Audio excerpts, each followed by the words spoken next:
Hey kids, Comicbook Man here. There are a bunch of sales going on in December over and above what we're already doing, and I just want to make sure that you know what's going on. This coming 20th is Founders Day. It's a Sunday, and we'll be here from 11 to 4 Founders Day, Sunday the 20th.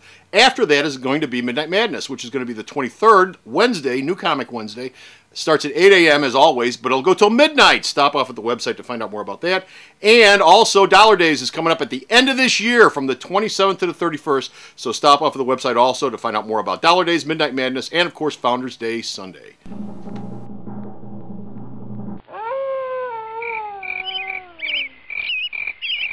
What a bunch of crap!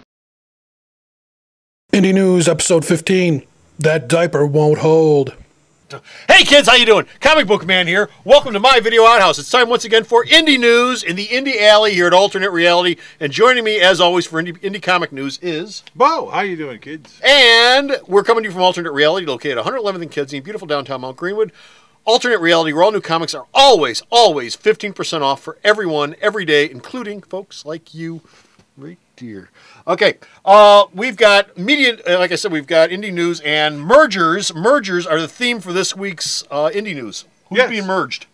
Well, the folks at IDW have decided to talk to the people who at Desperado, the people who do Negative Burn, and IDW will now publish their books instead of Desperado trying to ship the books out themselves, and so they will join the large growing IDW library. Yeah. And they'll also get a much better position in the Diamond catalog because it'll be mixed with IDW instead of just like, oh, Desperado, I've never heard of them, because people usually flip from big publisher to big publisher. So is this like DC buying Wildstorm? Or... No, this is just a working agreement. The people, Joe Pruitt is so Desperado is still owned by Desperado. Desperado will still be owned by Desperado, and they don't really do a lot of books anyway. This is like the Dabble it's at like Marvel. When Dabble was at Marvel, yes. Which means if the folks at Desperado are smart, they'll sign the same lousy contract, and IDW will take them over. Brilliant. Because that leads into our next story. It's amazing how that works. He figured that out. Oh, you're getting better. You're getting better. Dabble Brothers, who used to be at Marvel, who are now independent, are not going to be for much longer. The Dabble Brothers have had a long and illustrious career of going to comic book companies, setting up publication deals, and having problems paying their creators. This problem is this will no longer be an issue for them because the folks at Dynamite have reached a deal with the Dabble Brothers to do their comics. The Dabble Brothers will basically be responsible for talking to writers and setting up deals, and the folks at Dynamite will be the ones handling the money. So is Dynamite buying Dabble? No, it's a working agreement in which they basically, people at Dynamite went to the Dabble Brothers and go, look, we've seen your guys' history. You've been through 3 companies in about the past 5 years. You always end up with some kind of problems. But you do great books. You do great books. You always end up with some kind of argument. I mean, Anita Blake actually was created by the Dabble Brothers who were doing Anita Blake. They did their deal with Marvel. Slow down. They left. Yes. Marvel got a chance to keep the book, so Marvel's got Anita Blake because, you know, the Dabbles couldn't pay the people working on the books. They're hoping this will be the last time the Dabbles will have any financial issues and have problems. And I hear the Marvel never even gave the Dabble Brothers a kiss when they walked out the door. It's so sad. It's pretty sad. Next up, nothing to do with mergers. Artist Frank Cho working on 50 Girls 50. What's 50 Girls 50? He and Doug Murray. We've talked about that. I remember that. We've talked about. Remember I told you they had a contest to pick an artist. Sure, pick an artist. Yeah, I'm picking an artist right now. The artist's name is Axel Medellin. He will be drawing the limited series 50 Girls 50.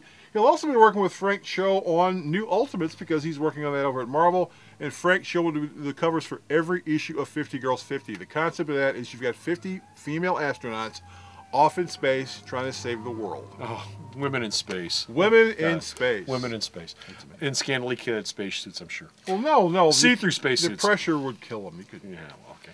Last story we got, an Abomination story with Buffy. What is Obama doing in Buffy? Okay. And why is Josh Whedon allowing this? Well, he's better than this. Or is he? This week on Comic Book Resources, we saw a mock-up cover for Buffy 33, which is supposed to reveal who the big bad is for the 40-issue limited series Twilight. Okay, the first cover was by Georges Jonti.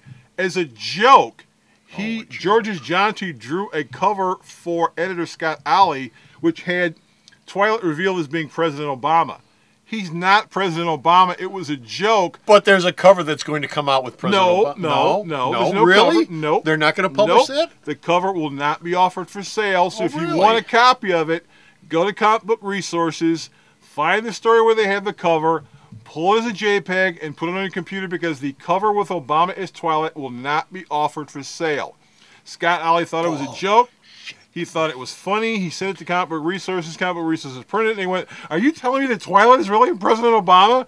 And he went, "No, he's not. It was a joke. It was just a joke." Twilight may not be President Obama, but you will see that cover someplace where you'll have to pay money for it. You watch. Oh, some of them. Georgia Johnson could sell it if he wants to. Well, yeah, no, I mean mass market where it can be purchased and make some money off of. Anyway, that's it. We're done. We're finished. We're out of here. Stop off at the store's website if you want to read more indie comic news that he sends me now that he has a new computer. It was down. I'm telling everyone I have a new computer. His computer blew a fuse, and he gets me the news, so the news has been a little thin for the last week or so. But it should be better by now, so stop off at the store's website, and the store's website is at www.myalternatereality.com. You know, I've never actually been there. So, listen to Sarah. Listen to Sarah. Not to anything else you might have heard. Listen to Sarah. Just Sarah specifically for your own good. Stop off at the store's website. Until next time, this is Comic Book Man. And Bo. Saying bye. Hey kids, how you doing? Comic Book Man here, telling you that the December 2009 Hero of the Month is none other than that amazing Amazon herself, Wonder Woman. That's right, all my Wonder Woman trade paperbacks are going to be 25% off all month long. Not the junky stuff, not the overstock, not the stuff I can't get rid of, but everything I've got that's Wonder Woman related that's a trade paperback is 25% off. That's from the 1st of this month through the 31st. Remember, Christmas is this month. If you have that special girl, she might like a Wonder Woman trade paperback, so don't forget, all month long, Wonder Woman, 25 off. Alternate Reality is located at 3149 West 111th Street. That's the intersection of 111th and Kedzie in Chicago, the beautiful downtown Mount Greenwood neighborhood. You can always reach us at 773-881-HERO or at the store's website, www.myalternatereality.com.